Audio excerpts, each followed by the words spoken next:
তিন শ্রেণীর ব্যক্তির বিরুদ্ধে আল্লাহ বলেন আমি নিজেই কিয়ামতের দিন মামলা দায়ের করব। I will be against them in the day of judgment. Three categories of people I will be against them in the day of judgment. তিন শ্রেণীর লোক কিয়ামতের দিন তারা ছাড় পাবে না। আল্লাহ বলেন আমি নিজেই তাদের বিরুদ্ধে মামলা দায়ের করব। এর মধ্যে এক শ্রেণীর লোক হচ্ছে রাজুলুন ইস্তাআজারা জিরান ফাস্তাউফা মিনহু ওয়া লাম ইউতি আজরা। একজন শ্রমিক ভাড়া করে তার কাছ থেকে কাজ নিয়েছে কিন্তু তার পারিশ্রমিক আদায় করে নাই। এরকম আছে না নাই? দাপট দেখায় ইউনিভার্সিটির ক্যান্টিন গুলোতে। ইউনিভার্সিটির ক্যান্টিনে যে খায় মাগার বিল দেয় না, এরকম ডাকাইত আছে না নাই? চায়ের দোকানে চা খায় পরে দিমু বিল দেয় না, আছে না নাই? দোকানে যে পণ্য কিনে বিল দেয় না পরে দিমু, আছে না নাই?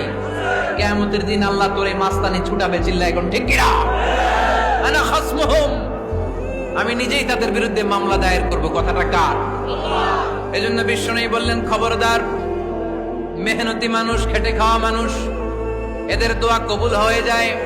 আতুল আজিরা আজরাহু ক্বাবলা আন ইয়াজিফা আরাকুহু। খবরদার, বিশ্বনবী বললেন শ্রমিকের ঘাম শুকিয়ে যাওয়ার আগে তাদের পারিশ্রমিক মিটিয়ে দাও। বিশ্বনবীর বিখ্যাত হাদিস, আতুল আজিরা আজরাহু ক্বাবলা আন ইয়াজিফা আরাকুহু। শ্রমিকের ঘাম মাটিতে লাগার আগে, শুকিয়ে যাওয়ার আগে তাদের পারিশ্রমিক মিটিয়ে দাও। কেননা তারা যদি বদদোয়া করে তোমার জীবনকে জাহান্নাম বানিয়ে দিবে কে?